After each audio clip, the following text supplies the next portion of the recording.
সাথে সাথে সৌভাগ্যের বিষয় যে ওলামায়ে কেরামের ভারী মজমা উপস্থিতি, এটাও অনেক বড় ইহসান। হযরত সুফিয়ান ইবনে উয়াইনা একজন বড় মুহাদ্দিস, তিনি বলতেন ইনদা যিকরিস সালিহিন তানজিলুর রাহমা, আল্লাহ পাকের নেক বান্দাদের আলোচনা যেখানে হয় সেখানে আল্লাহ পাকের রহমত বর্ষিত হয়। সুবহানাল্লাহ। আল্লাহ পাকের নেক বান্দাদের আলোচনা মিলেই যদি রহমত হয়, নেক বান্দারা যদি উপস্থিত থাকে কি হবে? ঠিক, আরো বেশি রহমত এটা বুঝাই যায়। ওনাদের আলোচনাই হলে, ওনাদের কথা বর্ণনা হলেই যদি বরকত হয়, রহমত হয়, তো ওনাদের উপস্থিতিতে রহমত আরো বেশি। আর রহমতের প্রথম তর্জমা, রহমত মানে আল্লাহ কারো উপরে রহমত করেন, করেছেন, করছেন, মনে করেছেন।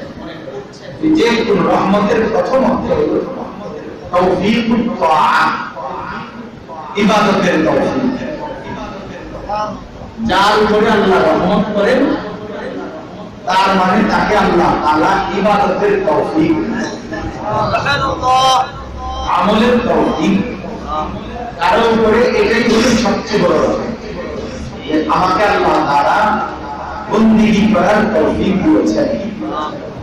দুনিয়ার আর কিছু সব কিছু দান আমরা পেলাম, এটাও রহমত। এটা তো আল্লাহ তাআলা সকলকে সাধারণ ভাবেই দিচ্ছে। রোজ, বৃষ্টি, আলো, বাতাস, সকাল, দুপুর, বিকেল, সন্ধ্যা, আসমান, জমিন, চন্দ্র, সূর্য, গ্রহ, নক্ষত্র, ক্ষেত, ফসল, জায়গা, জমি, স্ত্রী, সন্তান, দালান, বিল্ডিং, চাকরি, ব্যবসা, অর্থ উপার্জন, এগুলো তো রব্বুল আলামিন সকলকেই দিচ্ছে। কি বল? কাফের করে দিচ্ছেন, নাফরমানকেও দিচ্ছেন। এগুলো রিজিক আল্লাহ তাআলা ফরমাবরদারকেও দেন, নাফরমানকেও দেন, অনুগতকেও দেন, অবাধ্যকেও দেন। আল্লাহ তাআলা ফেরাউনকেও রিজিক দিয়েছেন, আল্লাহ তাআলা মুসাকেও দিয়েছেন। আল্লাহ তাআলা ইব্রাহিমকেও রিজিক দিয়েছেন, তো আল্লাহ তাআলা নমরুদকেও দিয়েছেন। কি বলে? আল্লাহ তাআলা নবী পাক সাল্লাল্লাহু আলাইহি সাল্লামকে রিজিক দিয়েছেন, আবু জাহেল, আবু লাহাবকেও রিজিক দিয়েছেন। খাদ্য, খাবার এটা মূল বিশেষত্ব না, এটা বিশেষত্ব যদি হতো এগুলো ওদেরকে দিতেন।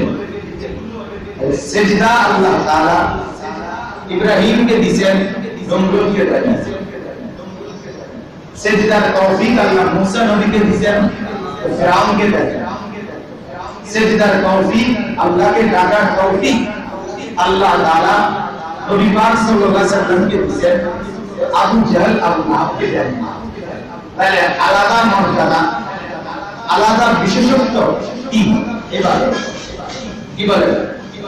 যাকে আল্লাহ ইবাদতের তৌফিক দিয়েছেন তাকে আল্লাহ বিশেষ কিছু দিয়েছেন, আর যারে শুধু ভাত খাওয়াইছেন তাই কোনো বিশেষ কিছু আল্লাহ বলে থাকবো, তারপরে এটা কোনো বিশেষত্ব। বিশেষত্ব হলো ইবাদত। এজন্য হাদিসের মধ্যে আছে, নবী পাক সাল্লাল্লাহু আলাইহি সাল্লাম বলেন, ইন্নাল্লাহা ইউতি দুনিয়া মান ইউহিব্বু ওয়া মান লা ইউহিব্বু, নিশ্চয়ই আল্লাহ তাআলা দুনিয়া দিয়ে থাকেন যাকে ভালোবাসেন তাকেও, যাকে ভালোবাসেন না তাকেও। কি বলেন? কারুনকে ভালোবাসে দিয়েছিলেন, আবার ওসমানকে নারাজ হয়ে দিয়েছিলেন। তাইলে কারুনকেও খুব মাল দিয়েছেন, হযরত ওসমানকেও খুব মাল দিয়েছেন। আল্লাহ পছন্দ করলেও মাল দেয়, দুনিয়া দেয়, পছন্দ না করলেও দুনিয়া দেয়। কিন্তু আল্লাহ রাসূল বলেন, ওয়ালা ইউহিদ্দিনা ইল্লা মান ইউহিব, আল্লাহ তাআলা দ্বীন, ঈমান, আমল, ইবাদতের তৌফিক শুধু কেবল যাকে ভালোবাসেন তাকে।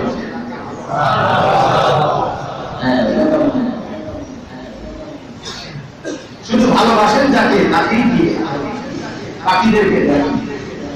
জন্য হযরত রাবিয়া বসরি রাহমাতুল্লাহ আলাইহা, এই রাবিয়া বসরি নামের এই মহিলা বুজুর্গ, তিনি যখন রাত গভীরে আল্লাহর কাছে হাত তুলে দোয়া করতেন, তখন তিনি বলতেন, ইয়া মালিক, এ আমার ওই মালিক যিনি আমাকে ভালোবাসেন, আপনি যে আমাকে ভালোবাসেন, এই দোহাই দিয়ে আপনার কাছে চাই।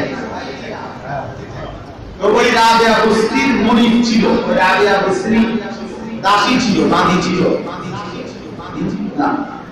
ওই মনিব তাকে একদিন, তার মনিব দুনিয়া, সে একদিন রাবিয়াকে বলছে, রাবিয়া তুমি এটা কি দোয়া করো, এটা কেমনে বলো, কি সমস্যা? ওই যে তুমি যে বলো, হে ওই সত্তা আপনি আমাকে ভালোবাসেন, তুমি তো এটাই দাবি করতেছো যে আল্লাহ তোমাকে ভালোবাসেন, বরং তো এটা বলা উচিত ছিল যে হে আল্লাহ আমি আপনাকে ভালোবাসি। এটা না বলবো আল্লাহ তোমারে ভালোবাসে না না বাসে তুমি কেমন বুঝো? তুমি ভালোবাসো কি না এটা না তুমি তোমার দিলের খবর দাও, আল্লাহর খবর তুমি বলতে পারো। কথা বলছেন না?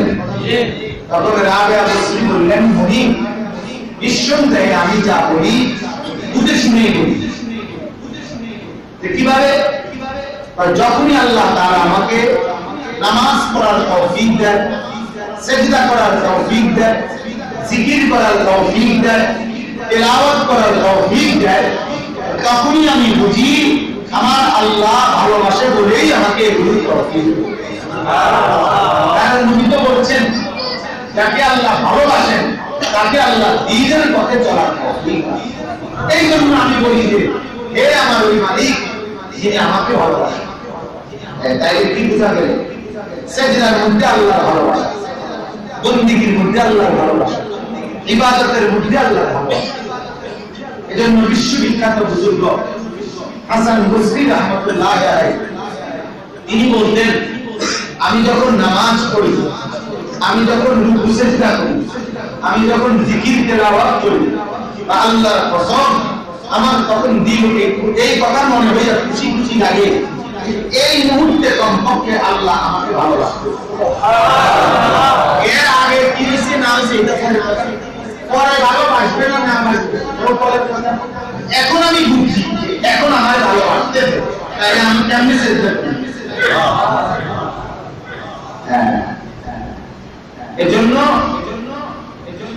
আপনাদের কাছে এটা বললাম, রহমতের প্রথম তরজমা তৌফিকুত তোয়া, ইবাদতের তৌফিক।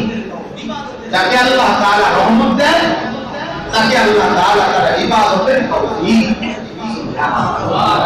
এজন্য কোরআনুল কারীমের মধ্যে আছে, ইয়া আইয়ুহাল্লাযীনা আমানু যিকুরুল্লাহ যিকরান কাসীরা, হে আমার ঈমানদার বান্দারা তোমরা বেশি বেশি আমার জিকির করো, আমার কথা আমাকে ডাকো।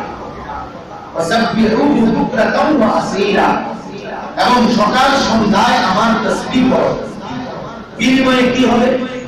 আল্লাহ বলেন, হুয়াল্লাযী ইউসাল্লি আলাইহি, আমি তোমাদের উপরে রহমত বর্ষণ করি।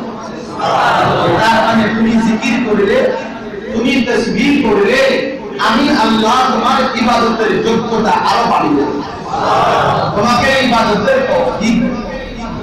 এজন্য যত মানুষ আল্লাহকে বেশি বেশি ডাকে তাদের দ্বারা আল্লাহ তাআলা তার বন্দেগীও বেশি করে, তাদের দ্বারা আল্লাহ তাআলা তার দ্বীনের খেদমতও বেশি করে। আমি আমার শায়েখ আরিফুল্লাহ আল্লামা মুফতি মুশতাকুল বিন কাসিম হযরতকে দেখছি দিবা নিশি বহুদিন দিন তার সাথে আমি গাড়িতে রাত কি রাত সফর করছি, এখনো আলহামদুলিল্লাহ করা হয়। লম্বা পথ সেই সিলেট থেকে রওনা দিয়ে আবার সিলেটে যাইতেছি, অনেক সময় নিজের গাড়িতে না উঠা হযরতের গাড়িতেই বসি, অথবা উনিও কখনো আমার গাড়িতে বসেন, মাঝে মাঝে খুব কম আমি বসি বসছি। তো আমার গাড়িও আমার শায়েখের যাওয়া, এইটাও ওনারই গাড়ি। এই হিসাবে এই প্রায় দেখি একটু যদি কথা, আমি অনেক সময় দেখছি একটু কোনো কথা তো গল্পের মতো হয়ে গেছে যে একটু কথা বাড়াই রাখি মরনা চলেন চলেন জান্নাতে 10টা ঘর বানাবো, মানে হঠাৎ ব্রেক দিয়ে বলছে, মানে গফের মজাটা উঠছে এই সময় তো বলে চলেন 10 বার কুরবাল্লা করি জান্নাতে 10টা ঘর বানাবো, মানে শেষ এই গফটা শেষ। এটা বুঝতেছিলাম এরকম অহরহ দেখি যখনই কেউ মানে কথার একটু পুরো আউটা বেশি বেশি দরকার না আছে এমনি কথা বলে এই রকম ভাই চলেন 100 বার বানাবো, মানে এইভাবে কাটে দিল এরপরে সুবহানাল্লাহ উঠতে শুরু। এজন্য হযরত আগে বলতেন যে কাজের ফাঁকে ফাঁকে আল্লাহ পাক জিকির করবেন, আর এখন বলেন জিকিরের ফাঁকে ফাঁকে কাজ, জিকিরের ফাঁকে ফাঁকে কাজ। এজন্য ভাইয়া আল্লাহ তাআলা বলেন যে যে আমার বেশি বেশি জিকির করবা, সকাল সন্ধ্যায় আমার তাসবিহ করবা, বিনিময়ে আমি তোমার উপরে রহমত বর্ষণ করব। আর রহমত মানে তোমারে আমি ইবাদতের তৌফিক, বন্দেগীর তৌফিক। এজন্য আল্লাহ পাকের কাছে রহমত চাওয়া এটা খুব দরকার। রহমত আল্লাহর কাছে অভাব নাই, আল্লাহর ভান্ডারে রহমতের কি নাই, অভাব নাই। কিন্তু আল্লাহর কাছে চাইতে, আল্লাহর কাছে সবকিছু চাইতে।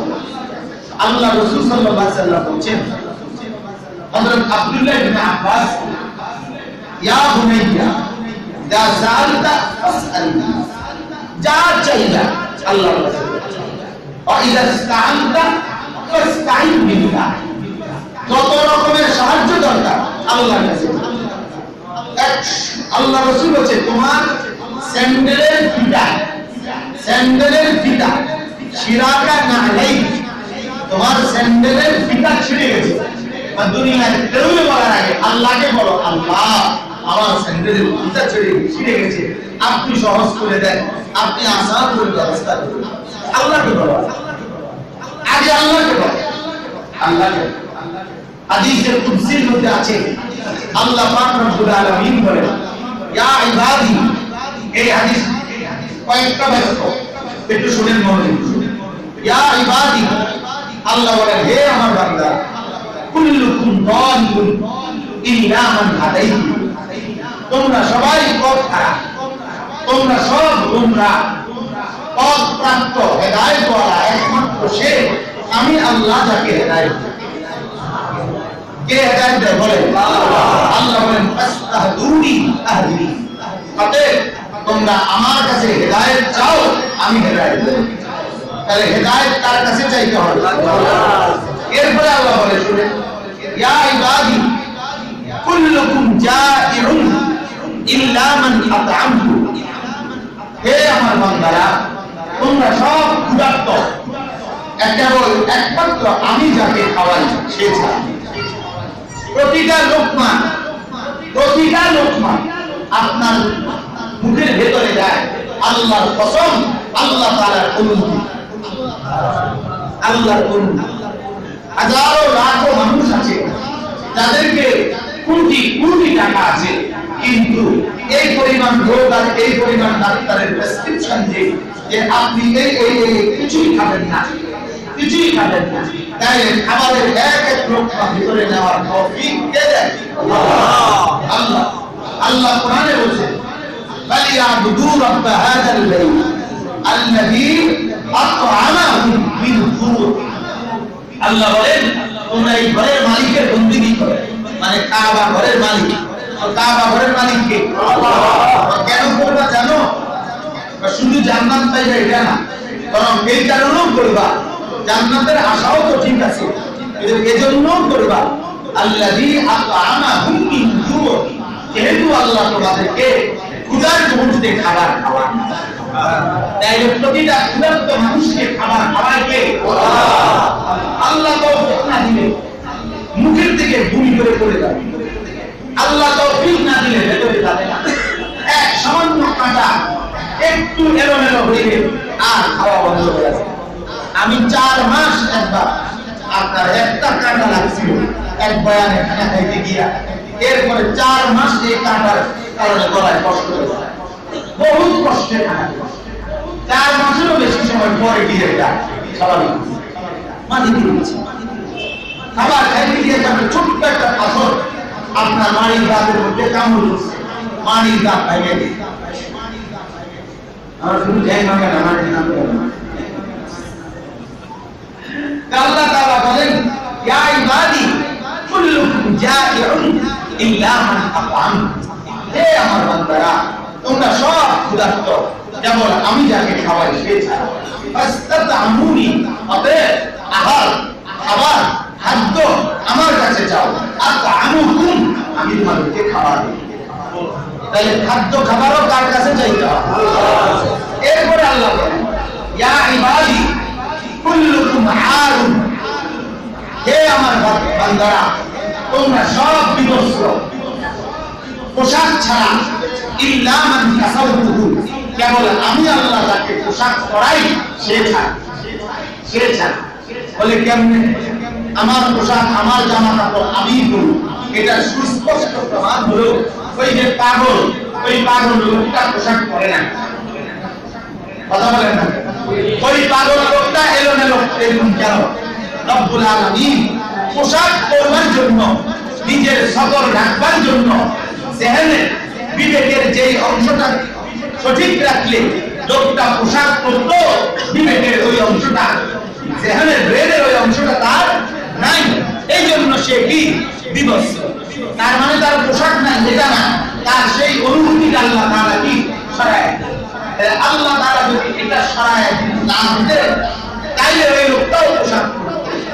আমরা যারা এই পোশাক পরে আছি, তো আল্লাহ তাআলা আমাদের ব্রেন সঠিক রাখার কারণেই করেছে, ঠিক কি না? আমরাও যদি পাগলের মতো হতাম, মাতালের মতো হতাম, তো আমাদেরও পোশাকের খবর।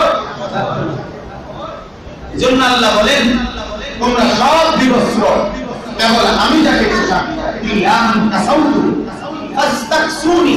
অতএব পোশাক এটা পর্যন্ত আমার কাছে, আকসুকুম, আমি পোশাক পরাই।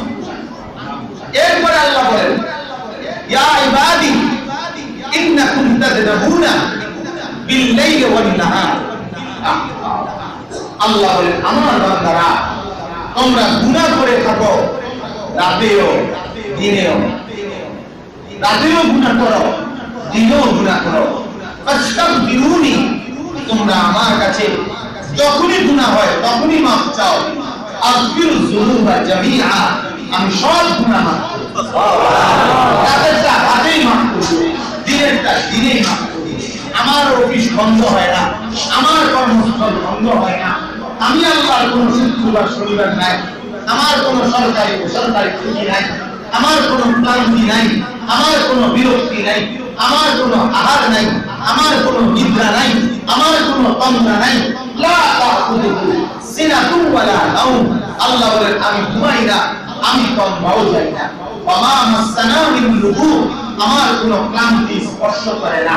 আমি আল্লাহ তাআলা অতিরিক্ত, আমি আল্লাহ তাআলা লা ইয়াদিল্লু রাব্বি, পথ হারাই না, ওয়ালা ইয়ানসা, আমি কিছু ভুলেও যাই না।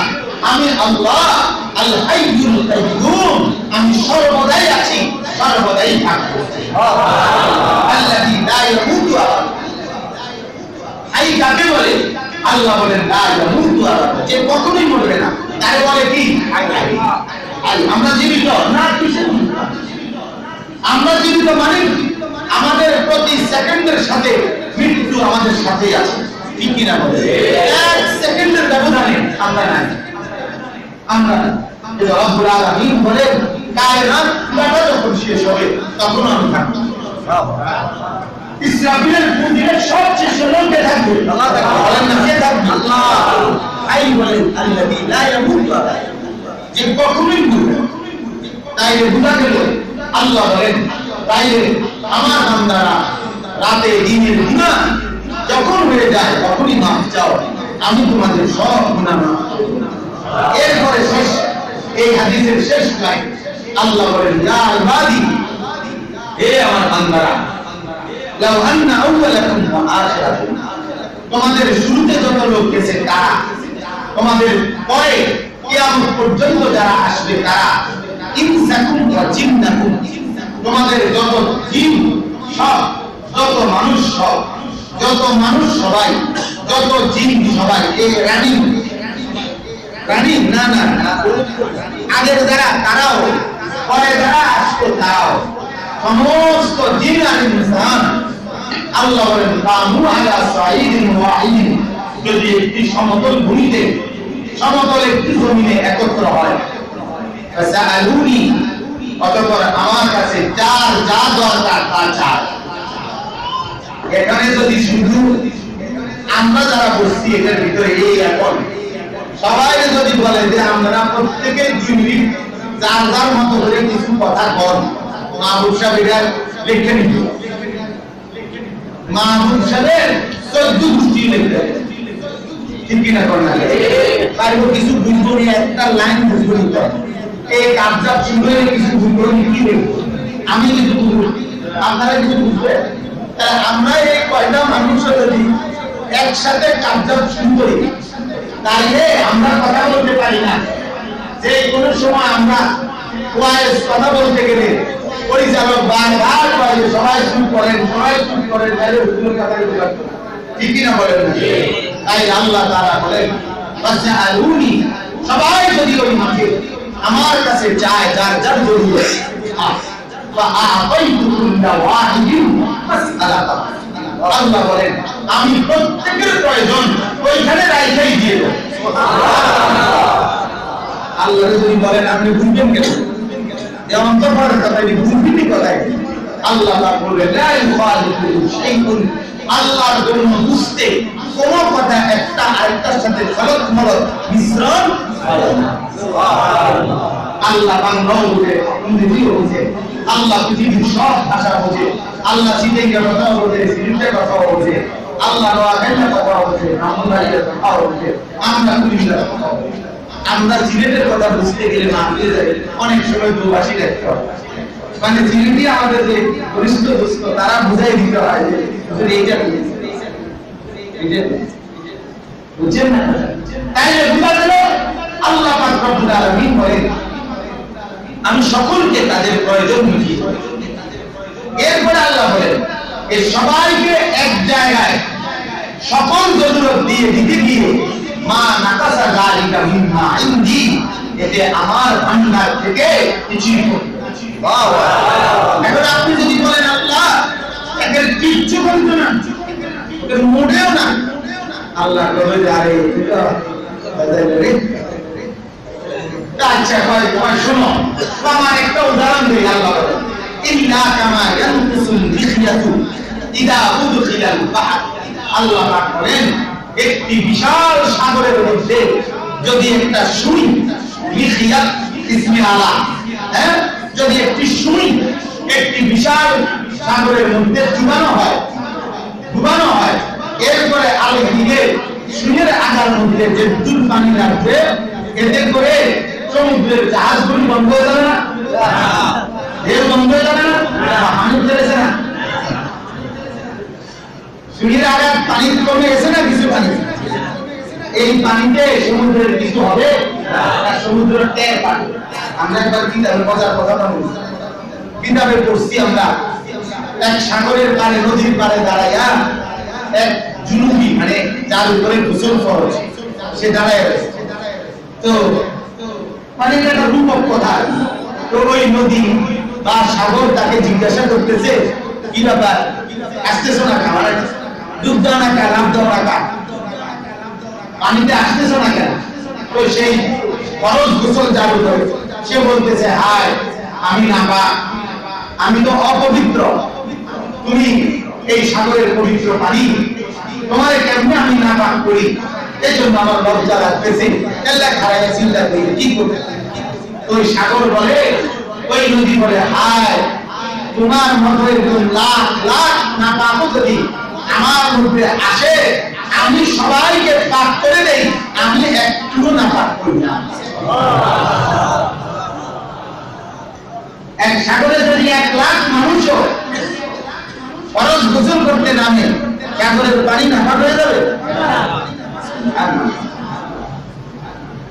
তো সাগর এত বড়, সেই সাগরে একটা সুই লাগাইলে এই সুইয়ের আঘাত পানির কারণে সাগরের কোনো ক্ষতি হবে? সাগর তেল পাবে? এরও পাবে, এরও পাবে। হাতির পিঠে মাছি অনেকক্ষণ দৌড়াদৌড়ি, একবার লেজে একবার কানে দৌড়াদৌড়ি করে তারপরে যাওয়ার সময় মাসি বলতেছে যে মহামান্য আপনার উপরে অনেকক্ষণ ধরে নাড়াচাড়া করছি, আপনি তো এত বড় হাতি, আপনার বেয়াদবি করছি, বেয়াদবি হইলে মাফ করে দিয়ে অনেকক্ষণ আপনার লেজে কানে খোঁচাখুচি করছি। তো হাতি বলে তুমি আসছিলা কখন? তুমি আসছিলা কখন? এই না আমি আসবো 13 হইলে না, কারণ আমি 13 পাইছি না। আমার মতো এই বিশাল হাতির দিকে কত মাসি আইয়ে যায়, আমি তার 13 পাই না। এটার কমনে কিছু না, যা তুমি এক সাগরের মধ্যে এটা কিছুই না। আল্লাহ পাক রব্বুল আলামিন বলেন আমার এই সুবিশাল খাজানা আলিল্লাহি খাজাইনুস সামাওয়াতি ওয়াল আরদ, চার আসমান জমিনের সমস্ত ভান্ডার আল্লাহ বলেন আমার। কার? আল্লাহ। আল্লাহ লাহু মা ফিস সামাওয়াত, সাত আসমানে যা আমার, ওয়া মা ফিল আরদ, জমিনে যা আমার, ওয়া মা বাইনাহুমা, জমিন ও আসমানের মাঝে যা আল্লাহ বলেন আমার, আমার তাহতা সারা, সাত কবর জমিনের নিচে যা পাওয়া সবটা বলেন আল্লাহ। এই জন্য আমার ভাই বলতেছিলাম এতগুলো কথা, সবটা বলার উদ্দেশ্য হলো রহমত। মনে আছে কি? এই কথা থেকেই এই কথা বলবো, যাকে আল্লাহ তাআলা রহমত দেয় তাকে আল্লাহ তাআলা ইবাদতের বিদায় বলেন। তার উপরে আল্লাহ সবচেয়ে বড় নিয়ামত কি? ইবাদতের তৌফিক। বলেন বলেন তার উপরে সবচেয়ে বড় রহমত কি? আপনার বিল্ডিং দ্বারা আপনার বাড়ি ঘর এটা কিছুই না, এর চাইতে বড় নিয়ামত হলো আপনি নামাজ পড়েন, আপনার ছেলে মেয়েরা নামাজ পড়ে, আপনার বিবি বাচ্চা নামাজ পড়ে।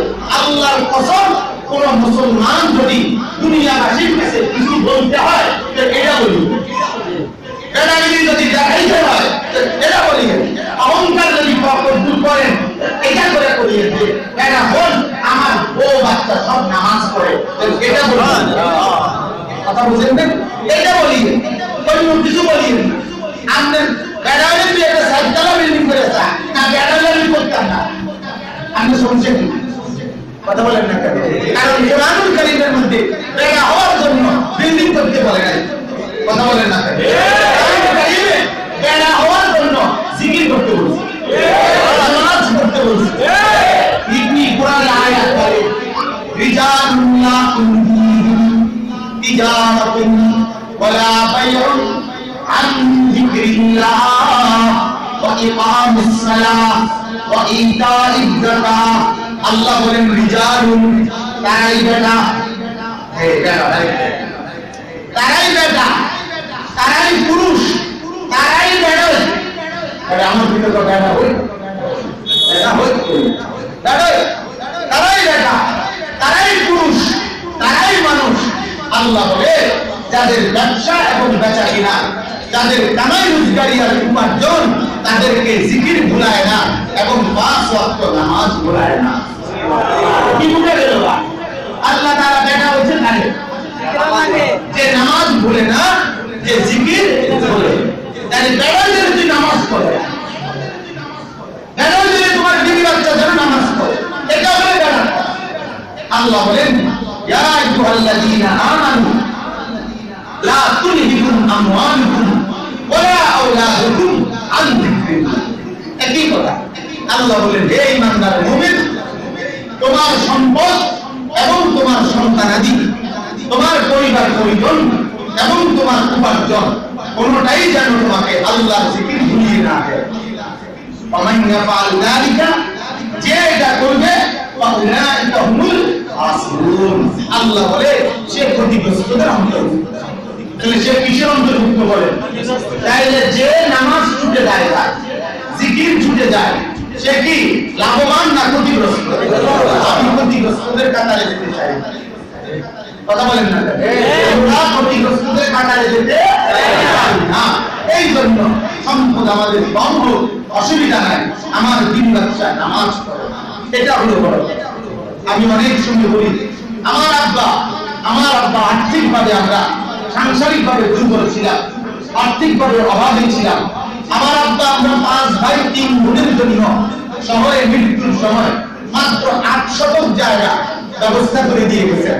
5 ভাই 3 বোন, জমি হইল মাত্র 800 টাকা। আঙ্কেল আছেন এখানে, আমার বাবা মুসলিম, তো হঠাৎ দেখলাম এখানে আপনাদের এলাকার মানুষ, হ্যাঁ আপনার কি আমার অনেক ঘনিষ্ঠ মানুষ, এখানে ছাড়াই আমরা এমনি করি, তো আমাদের ঠাকুরপাড়া এলাকা, এই কারণে আব্বা মাত্র 800 জায়গাটা ব্যবস্থা করে দিয়েছে, এতটুকুই জায়গা রেখে দিয়েছে। কিন্তু 5 সন্তানকে আল্লাহ তাআলা মেহেরবানি আর দয়া বাবা আলেম দ্বীন বানায়।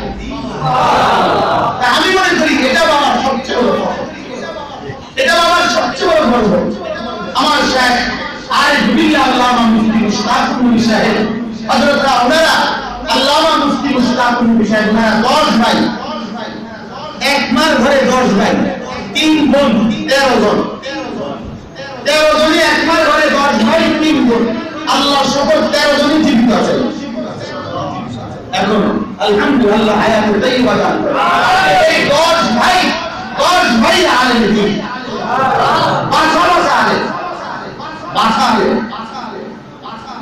এক ভাই আপনার মদিনায় যাওয়ার পরে মদিনা ইউনিভার্সিটিতে পড়ে উমায়, তার পড়া শুনলে মনে হবে যেন মানে কান্নার রোল উঠবে।